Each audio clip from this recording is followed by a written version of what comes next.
Yo, what's up? It's Daikin here, bringing you another fighting game video, and today we are going to be talking about fighting game characters that I played throughout my fighting game career and seeing which ones carried me or which ones I carried. So we're going to be doing this. I've seen a couple of other fighting game creators do this, and I was pretty much inspired. So let's go ahead and do this.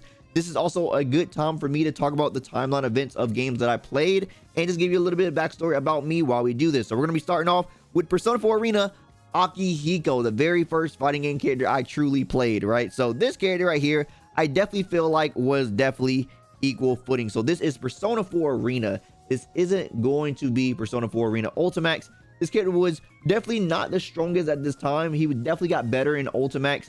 He definitely had a few glaring weaknesses, obviously one being his range. He definitely had a lot of damage. He did a lot of damage. He had some pretty some unique tricky movement and stuff like that, but there were some things that he definitely lacked. He didn't really have like the craziest mix up. He had like some strike throw. He had like, you know, some left rights a little bit where he used like his meter or something like that, but it's nothing like really crazy. He really got much better when he can make his offense a lot better inside of the new version, where he was able to get inside of the red cyclone. So if you don't know, he had a meter which basically allowed him to basically change the properties of certain moves that hit, which allowed him to get more damage opportunities. So this either change his super or make his grab into something that can be comboed off of. Like there's a bunch of things that can happen with this meter, and so you want to try to always have it up when you're doing combos or when you're trying to hit your opponent. But he just had way more easier access getting inside of it in the new version of it. So this version, he just didn't have access to that. This version of Akihiko did have personally my favorite combos. I love JB5B loops. Like those combos were just sick. All the combo muted videos and stuff that was made during that time was definitely fun. But yeah, I definitely feel like he was all right, but you definitely had to put in some work to actually win with this character in this version of the game, particularly with all the crazy things that some other characters were doing. So the next fighting game character I played is Jin Kisaragi from Blaze Blue Chrono Phantasm. I'm actually going to say this version of Jin did most of the work. Now this version of Jin, I definitely feel like is easier to play than the versions we have in CF. This version had the anti-air tool of the air ice sword. He had access to 6B being plus. He had access to 5B 6A. He had access to many different like gimmicks that were very much so usable at this time. Like you could do cross under hair cards and stuff like that. He had a lot of gimmicks in this version that they just took away in later versions of Chrono Phantasm, and especially in CF. So I definitely want to say this version of Jin definitely did most of the work. Now if you don't know, when I picked Jin, I didn't really pick him. It was actually I asked my favorite player at the time, which was actually Lord Knight, to ask him what character do he recommend I should pick, and he said Jin. So a lot of these characters you may see that I picked early on in my like sort of fighting in career, actually based on just like characters that he played. Like pretty much I was just known in my area as the LK like copycatter. Like whatever he picked, I was probably playing at the time, and you'll see there's a time where I sort of switched off of that. So for first early years, that was definitely something I was doing. So next character that I played, of course, Misudu, right? So this character, I'm definitely going to say this is Persona 4 Ultimax, right? So this is not Arena. I'm going to say equal footing for this character as well. Very strong character, very solid, but lost a lot of the tools that like made her like ridiculous, right? So I think she's just a very solid character in this version. You know, you still have the access to 5A, still access to pretty solid damage, but she's a lot more, I want to say, honest this time around compared to her previous version. So she still has access to a very good anti-air as well, like I said, pretty good damage, and overall just a very solid character. She still has to worry about people doing the universal sweep on her 5A, so you can't really like just spam the tool. Even though it's a good tool, you do have to realize and understand how to utilize her tools. You don't really have access to the crazy things that she had before. She still have access to like the instant overheads and stuff. She still has to spin the meter for it. But some of the things, especially with like the ice wall Oki and stuff like that she have, it's just not as prevalent in this version of the game as it was before. They definitely just toned down some of the set play overall in this version, and that is like one of the things that definitely got hit on this character as well. Then of course our boy LK definitely switched off of Misudu and went to Margaret. I was like, I'm not about to be left behind. What is going on? I'm definitely going to put this character, and they did most of the work. I'm honestly going to put them here. This character is ridiculous. Now there are people that definitely said that this character wasn't like strong and stuff like that. Some people thought this character wasn't like good at like high level or whatever like that, but just overall, just the overall character's presence, the amount of stuff she did, this is one of the biggest, I feel like, knowledge check characters in this game. Personally, I feel like that. Like when you're playing this character, there's a lot of things that people have to deal with and understand about this character that just doesn't really apply to other characters. Like the way she can apply her pressure with her persona over and over with like 5B and 2C, or like disjointing it. She has very easy disjoints, or like having the guard point command grabs, and then like, you know, being able to combo from for full screen. You know, having these like crazy buttons, you have access to like, you know, nice fireballs and like the ice and stuff like that, like crazy resets, the J2C. The one thing that this character did not have though was a good DP, but besides that, and like having like slower buttons, she just, her overall screen presence I felt is like ridiculous, right? Like this character screen presence and her damage is like pretty good. So like overall I feel like this character was in a very solid spot. And then there was the DLC for Blaze Blue, right? So Kokonoe came out. I did not play her in 1.0, but I did play her in 1.1, and I'm still going to say this character was carrying, bro. This character is absolutely ridiculous. If you don't know about Kokonoe, this is one of the few characters I've seen in my time span that people just straight up wanted banned. That's how good they were. We're talking about unblockables that are leading to like 60% off of like true block strings and stuff like this.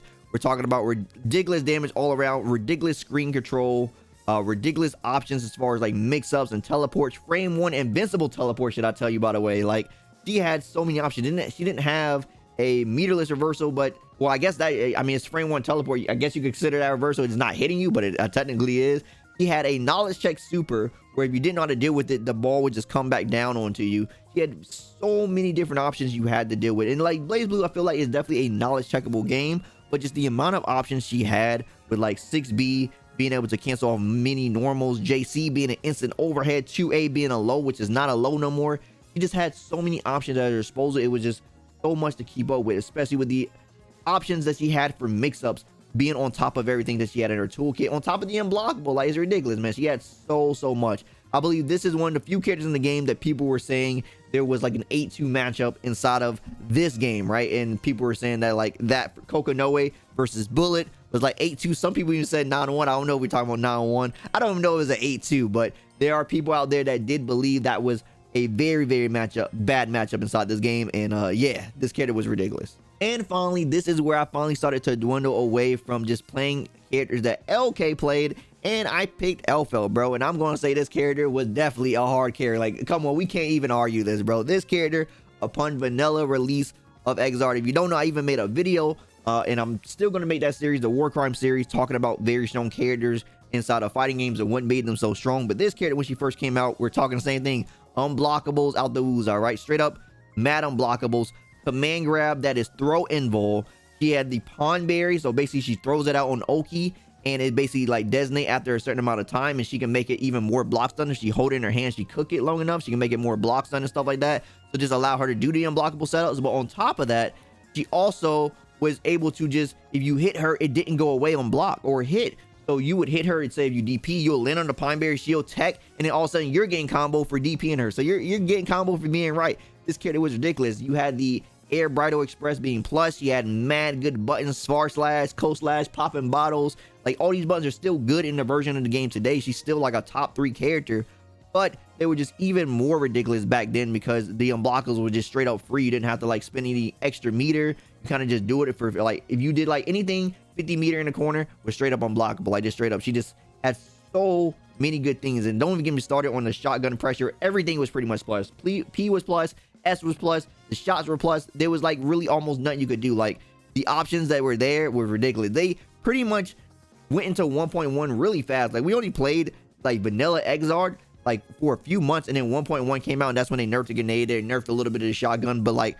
vanilla version of this game, if you were playing her and you weren't winning, I don't know what you were doing, because this character was one of the best characters I've ever played. And then there was Mr. Grim Reaper. Grim Reaper, yo, Gordo is a character. They definitely did most of the work. I'm not even gonna lie to you. Fun fact, this is Under Night in Birth, so the vanilla version. I actually started off with Nanase, and then I picked him the moment I lost him. I saw the grid, and I was like, hold on. Nanase is using these, so there's the like unique mechanics inside these games that like, there's a Vorpal thing or whatever. There's like a tug of war, and she basically spins like her tug of war meter in order to do her combos, and he does even more damage than her while stealing yours. And I was like, no, there's no way this happened. I was like, I'm definitely picking this character. But yeah, So he has ridiculous options. He has this, think about this, a low anti-air, right? Yeah, so it's an anti-air that's also a low. So 2C is a double hitting low. You have the Grim Reaper itself, which is, you know, going to be that air unblockable attack, ridiculous move, almost like full screen special move. He has command grabs, mad plus frames, really good damage, and he is very good in the Vorpal state because he actually steals the grid meter. So he is very good in that. So solid, you know, really good damage, very good stagger pressure with a standing low, by the way, on top of having, like I said, access to command grabs,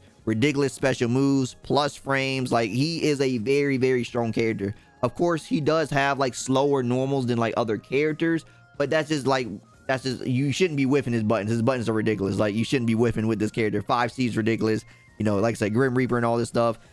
He just had so many good things overall, but like I said, he definitely did most of the work. He isn't like ridiculous like Kokono and Elfel doing unblockable something. You actually got to do something with the character, but he did have really good options nonetheless, and they were still crazy options. Now I'm going through this list, I realized that I'm playing a lot of characters that did some work for me, boy, because Vanilla Mika. Now, if you play Street Fighter 5 vanilla version and you seen this character, you already know. Clap, clap, clap, clap. You already know, bro. Yo, the clap was ridiculous. Clap, throw them, backdash, hit the invincible wall, hit the charge, what was it? The charge H. Oh, you was in there, bro. You was in there for a good time. Man, it was crazy. This character was ridiculous. In the beta, she was good, and in the release, she was good as well. This character took the world by storm when she first came out. This character, I believe, made so many people look good. It's ridiculous, bro. If you were playing Mika, you was definitely looking better than you probably were. And of course, I mean, there were obviously some strong players playing this character. We know Knuckle-Doo won Capcom Cup with this character when she was at, like, you know, around her peak and stuff like that. This character was ridiculous, man. So he just has so many good options, so many good mix-ups, so many good command grabs. She had a very good V skill or V trigger. Her V trigger is pretty good. Her V skill wasn't the best. That was the mic. This is before V skill 2s and stuff came in the game and stuff like that.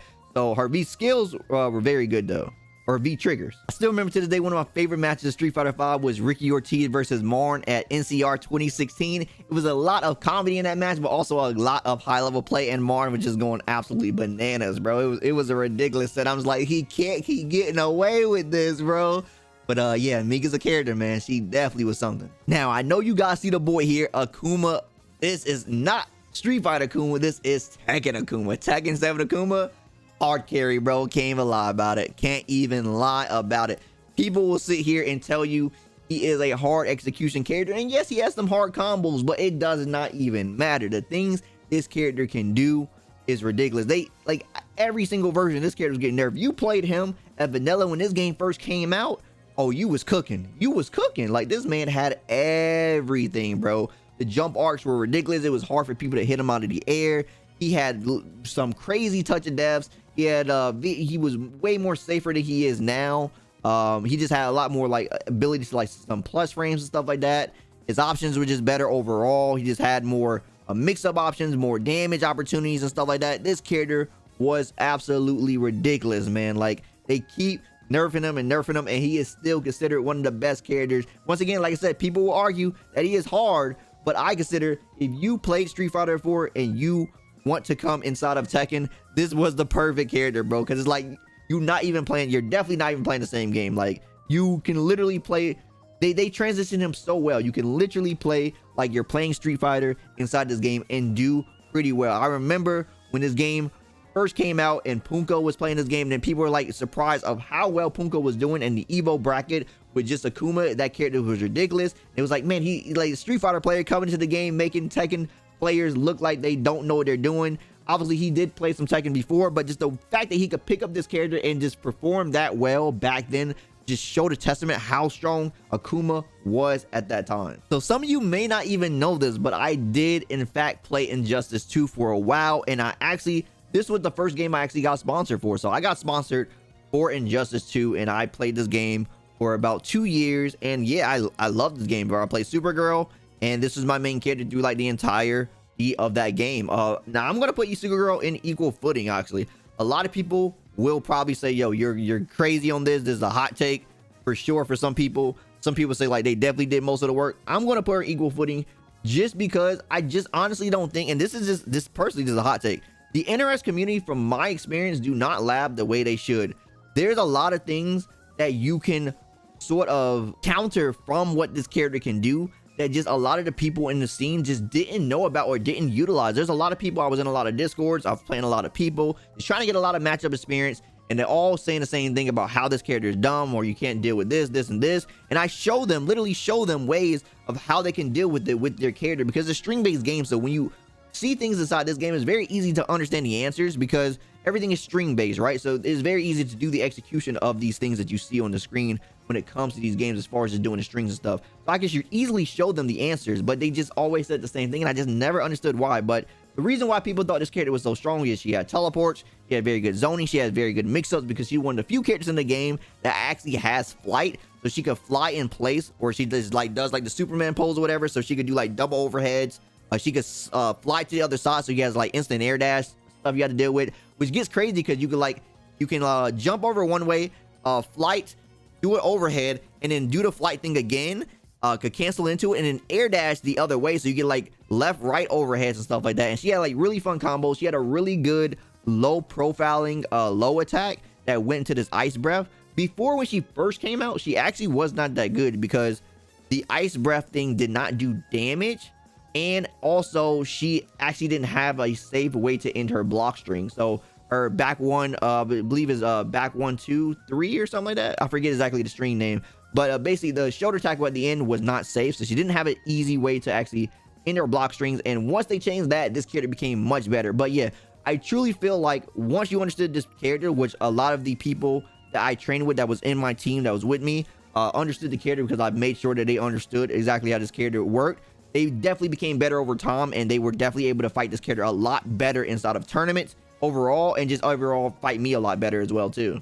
Now, Blaze Blue Izanami, right? So this character I'm definitely going to put in a hard carry as well. This character is ridiculous. You know, CF 1.0, right? Before 1.1, this character was running this game pretty much. Like, this character was ridiculous. She had so many good results in Japan, not really so many good results in America, which was very interesting though. She's definitely a harder character to play, but the results speak for themselves in Japan. When people play this character at the highest level, you can see why this character was so menacing, right? So she had a lot more safety in this version compared to 1.1. So you have access to like crazy overedge. You have, you know, 6B into 236A. That's going to be like -1. 3C was cancelable at the time. Bits went full screen. You know, if you don't know about this character, she basically has a rib casing she puts up that's basically hyper armor while she's doing these like high-low left-right mix-ups to you with having access to a command grab and a command grab super. And she locks you down because she puts this like wheel on you. She puts this wheel on you, and she has hyper armor, so you really can't do nothing to her while she is floating in the air doing these, like I said, instant high-lows and stuff like that. She has fuzzy setups. Like, this character was ridiculous, man. Like, she still is ridiculous. She still is considered one of the best characters inside of the game, but she is nowhere near as dumb as she was in this version of the game. When I was playing this game at its peak, this character was definitely carrying me mad hard. I'm not even gonna lie. This boy Garrus and MK11. Now, I didn't play MK11 for too long. I personally did not like MK11 over Injustice 2. Injustice 2 was my first addition to playing NRS games, and I was like, all right, let me try MK11. Didn't really like this game that much, but Garrus, I do gotta say, is a very strong character, 100%. This character had very good crushing blows. So if you don't know, crushing blows inside of MK11 is basically requirements that you have to get like extra like cinematics, and these cinematics give you like extra properties, like it'll give you like a bounce, or like do something to allow you to extend the combo, or just give you like huge raw damage just off the hits and stuff by completing certain requirements. And he had some of the easiest ones to fulfill. He was good at doing some zoning, but also had tools that were definitely good for anti-zoning. He had some of the best jump in buttons of the game, and he had ridiculous damage on top of some very good resets, because he basically like froze time for a second, and because of that he can like set up a bunch of different crazy things. So good damage, good, you know, solid zoning, good anti-zoning, which, you know, zoning inside of NRS games is very annoying. So having a character that can deal with that very well, on top of having good crushing blows and good stagger pressure along with that, is ridiculous. He was like very safe on a lot of his strings. We had a little bit, you know, very good safety. On top of having high damage, you had a crazy character, bro. I'm not even gonna lie. The only reason I'm not putting him in the hard carry is simply because the way an NRS game where you are limited by a certain selection of strings, and because of that, there are easy ways to tell what the options are. So people at the time weren't really good at the instant block mechanic in this game, but once people started getting better at that, you start to see that this character was a little bit more easier to deal with once people got better with those type of mechanics and stuff. He was still very strong, but just we weren't really that good at the game when this character was like at his peak, and like that definitely shows for sure. Good old Android 18 from Dragon Ball FighterZ. Now I'm only putting her because obviously you need a 3-man team on this, but pretty much I was just basing different teams that I played around this one character. I wanted to play Android 18 no matter what, and I was trying to just get different teams around her. So Android 18 was the main character I played, and I'm gonna say I did most of the work with this character, man. She at the time was not considered like the best, right? She was not considered that good. She had some pretty unique things, and this is before we got the snap meta in. I want to say snap meta definitely made her a little bit better, but this character definitely just had to do some work compared to like some of the other teams. You know, this is we're talking about, especially we're thinking about vanilla, because I played the game like I want to say around until GT Goku came out. So she definitely was like around just like different areas. Like you think around the time where Android 16 was around doing crazy things, when Vegeta Assist was like a true block string and stuff, when you had like full power Cell and all these characters, GT Goku, Bardock and stuff. Like this character wasn't talking nothing to like what those characters were talking about. They had to keep buffing her. They kept buffing her command grab multiple times. There was a bunch of things also I felt like they just never gave her. When snap meta was a thing though, this is when this character I felt like was definitely at her best. She definitely utilized the snap very well and has some nice left right. She could have like some pretty good touch of depths. I think the best team that I played with her was definitely Cell 18 and Tien was the best team I definitely had for her, and that team worked very well. I played it in multiple tournaments. I definitely, you know, got out of pools and stuff with this team. I even played another team which was Goku Black, Android 18 and Vegeta, and that team definitely got me out of pools at a few tournaments as well, so a few majors. And yeah, like I said, this character was very strong. I feel like she's very solid, but you did have to put in some work with this character. She's definitely a set play character, so you do have to build her. Barrier was not as good as it is now, and she didn't have all the different cancel options and stuff. Like overall, this character just got better over time, but at the time I was playing her, she didn't have all that stuff, and that's why I'm saying I did most of the work. Oh, my girl Ruby Rose, baby. Yes, sir. Ruby Rose, anybody can play this, bro. If you picked up Ruby when BB tag was a thing, I'm gonna say right now, you was in there, bro. This character was ridiculous. Talking about the vanilla version, when the spin attack was like, just you couldn't touch it, right? It was like very hard to anti-air. If you tried to press anything against it, you basically classed against it. This character was crazy, man. She had very easy access to cross-ups, which cross-ups are very important in BB tag for setting up the sandwich situation, so you could go into the cross combo stuff and have all that stuff happen. Very crazy character, man. She had very, you know, very solid damage. She had, her DP wasn't the best, but her buttons were ridiculous. You know, 5B godlike, JB godlike, JA godlike.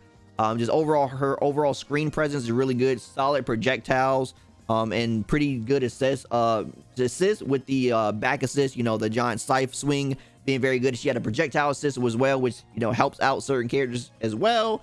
And overall, this character was just a menace, bro. She was just so good. She is nothing really to say. She was just mad solid and is very good. Of course, along with that character, I played Yang, and I'm gonna put Yang as they did most of the work, bro. 5B was the god. Now, when this character first came out, she wasn't nearly as good as when she got a couple of buffs. Once they gave her like 1 or 2 buffs, this character became really good, bro. When she was able to cancel her JC into special cancels, she had you know, pretty solid damage. She had access to some pretty decent mix-ups, especially when you pair these two characters together. You got access to some pretty nutty things. She had projectiles as well that were good for like coming in. Like I said, the armor on a lot of the moves were ridiculous. So you just had armor through. When she had the semblance, she basically like time stopped the screen, and she had a full screen super presence on top of that. So if she was able to get inside of that and you did something full screen, she's coming in for doing massive damage. She hit both of your people with it. Oh, you better expect to lose about 50%, baby. On counter hit, yes sir. This character was really good, bro. And like I said, these two together were definitely very good. I believe they won the Evo with Shinku when he won the Evo. So it's just a testament to how strong this team capabilities was at the time compared to all the juggernauts that was also there, because you had the Yuzu Mitsurus happening as well. The Yuzu, was it Yuzu Mitsudu Akihiko or Yuzu Akihiko? I forget exactly the team combinations, but it was some crazy team comps out there, and this team was able to actually pull it off. All right, so time for Aurier from EX Late. So Under Night EX Late Aurier. This character, I didn't really get to play that much. I played it for, I want to say, about 2 months because I was waiting for Grand Blue Fantasy Versus to come out. And my friend got me the game, and I basically was just trying to play. So I got a lot of good resources from a lot of good Aurier players here in the States. And yeah, I was just able to learn this character pretty quickly with the help of their resources and them sitting down and actually helping me learn the game. This character is very good, man. She has solid buttons. She has very good buttons, very good pressure. She has very good neutral presence overall. And the reason I like this character is because I felt like she didn't have to deal with the sort of, I forget exactly what you call it. Is it chain shift? I forget exactly what it's called, but when you actually use the Vorpal mechanic and you like press the double tap button or whatever and you pause the screen, I believe it's called chain shift. I'm not sure. I don't remember. The way her Oki in is she put like her persona on you and it like had like a bubble that exploded. And I felt like this was able to deal with people waking up and doing that very well. So I like that aspect. And of course, I played her and people always thought it weird, the other Auriers. I played her like she was a set play character, but that was just the way I found her overall. So she had a very good few things that was very good. She didn't have a DP or like the craziest damage. Her pressure was solid, but it wasn't like anything like ridiculous. Like she didn't have like plus frames out the woos out to like keep going in on. Like she did have a few plus frames, but like when you fight other strong players, you're definitely going to know how to stop you from doing something like that. So you can't autopilot those options. And overall, I just felt like she was a character you need to build upon, but she definitely was just a solid pick character. And I'm glad I actually got a chance to play her because I actually did want to play her after Nanase. I just went to Gordo instead because he was just too strong. My boy Lil Wayne from Grand Blue Fantasy Versus. I carry this dude. He is trash. This character was Garbino when this game came out, bro. And I heard people say he's a little bit better now, but I still don't think he's that good for sure. The main problem this character basically has is he doesn't have access to a few things that characters just have naturally, right? So because of how his supers work, he doesn't have very good damage, and he relies on one specific EX move in order to get damage opportunities. So if he's not in the corner, he didn't have access to super back then. He does have access to super now, but it's nowhere near as much damage as other characters have because of the way his super works.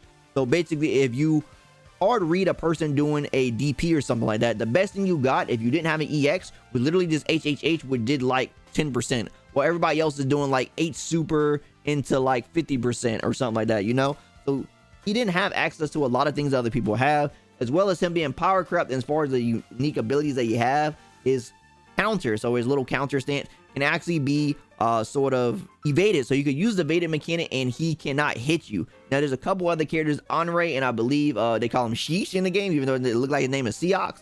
They both have counters that are true counters, so his counter just basically got power crept in that manner. And overall, yeah, they never gave him the things that I felt like he definitely needed to be a solid character. They kept giving him better cooldowns, which is also nice because it allows him to do certain setups and allows him to utilize his cooldowns even better.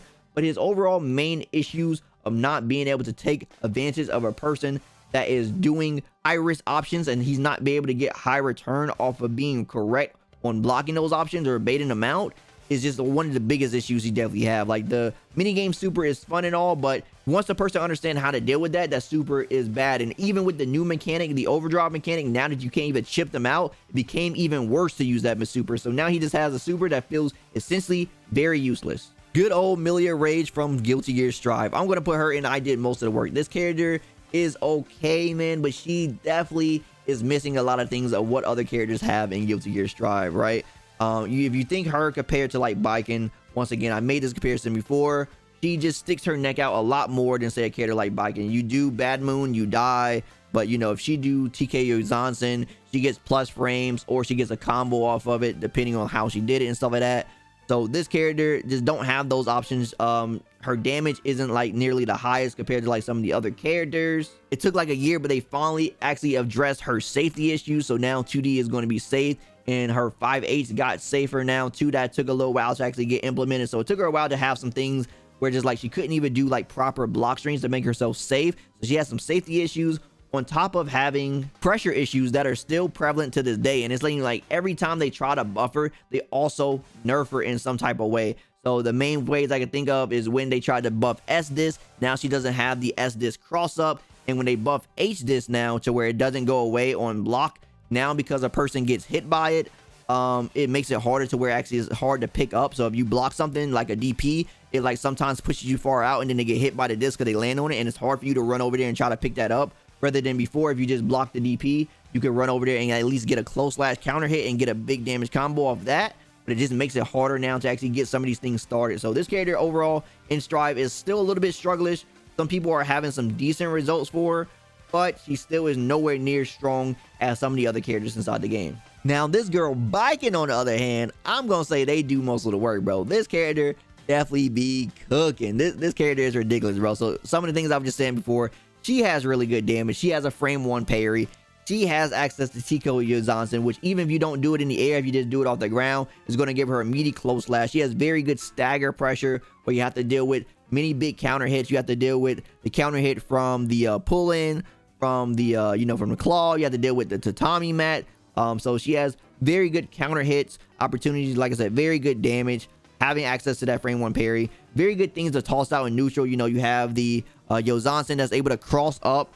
So she has access to mix-ups on top of having pressure. When she rope you up, she has access to like 50-50s and stuff like that as well. So she's mixing just as probably as good as Mila, but having access to better pressure on top of having better damage opportunities on top of it. So this character overall, it just feels like what I always say, a better Mila, and that is why I'm saying she do most of the work compared to Mila, where I feel like I do most of the work. And last but not least is Striker from DNF Duel. And some of you may think this is a hot take, and I took a minute to actually decide on this one, but I'm actually going to put her in equal to footing. Now, don't get out the pitchforks yet. I'm about to explain that, yes, this character is very strong. And I know you guys all like the meme, dive kick, or whatever, but there's a lot more to this character than just that, and especially inside of the version we have now. I'm thinking about both versions entirely of what we have now. So when you think about the game in its pace now, they took away her ability to do the true block string that a lot of people were doing back then, and now they have access to the guard cancel that actually gives you plus frame. So now, before, when you guard cancel off,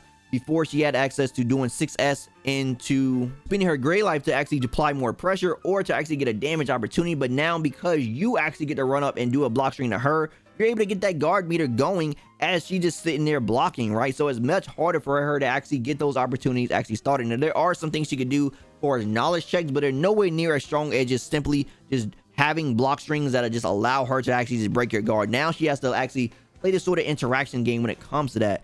And now that characters have a lot better tools to deal with her because of the things or the direction that they're trying to push the game of just allowing characters to just throw out more things, that just seems like the direction they want the game. She has to play in a lot more of a passive way, it seems like, more than ever before. Now, she does have access to sort of try to come in a little bit more with 6S and then being able to cancel. But the things that characters have, you think of like Vanguard, or you think of the new things that sort of DK is able to do, or the things Berserker is doing. She has a lot more of struggle matchups than she did before. These matchups are becoming a lot harder, and she was already a neutral based character. Yes, you may not thinking about it, and you may be thinking, oh, just dive kick, right? Because you guys like to meme that. But if you look at high striker play, they do actually pace back and forth and utilize the block mechanic, so she doesn't slide as far more than other characters, because she's trying to look for those whip punishes with 6S. She's trying to look for those opportunities to actually get the dive kicks. It's not just simply doing it, but it's actually playing the neutral, playing the footsies, trying to trip guard people for just jumping all the time and stuff like that. Like, there's a lot of intricacies with this character that people just don't see on the surface when they actually see this game. But overall, she's a very strong character with some of the best pressure in the game, allow access to the reverse beats and stuff like that, along with some of the highest damage in the game, especially when inside of Awakening because of the new buff, and of course just having access to her passive overall that just gives her more damage or less minimum damage scaling on top of her normal. So that attack along with everything else she got, and she just does massive damage and definitely becomes a two-touch character when she's in Awakening, like a lot of other characters inside of the game. Anyway, guys, here's my full fighting game ranking list of characters that I play. Let me know how you guys feel about the rankings that I gave characters. Also, let me know about characters that you played and where you feel like they will be placed on this list. Also, I just realized I don't have a Melty Blood character on here. I guess I will put Dead Apostle Noelle on here, and I would probably put her on like equal footing. The character definitely very strong, but you definitely have to have a very good sense inside that game to actually play that character. She has a very good strong set play and stuff like that, all that good stuff. But like the way her normals work and the way her like sort of like approach to like her neutral and stuff work is very different and unique compared to a lot of other characters. Like, she is definitely has to play some very strange neutral in her approaches, and she doesn't have very good recovery on her buttons, so she definitely has to play some very well. So I would definitely put Dead Apostle Noelle inside of equal footing. But yeah, let me know what you guys think. As always, like anything I had to say, drop me a like. I greatly appreciate it. And if you want more from me, follow me on my socials. Also, don't forget to subscribe and turn notifications so you know the next video goes live. As always, my name is Dyken, and I'll see you next time. Signing out.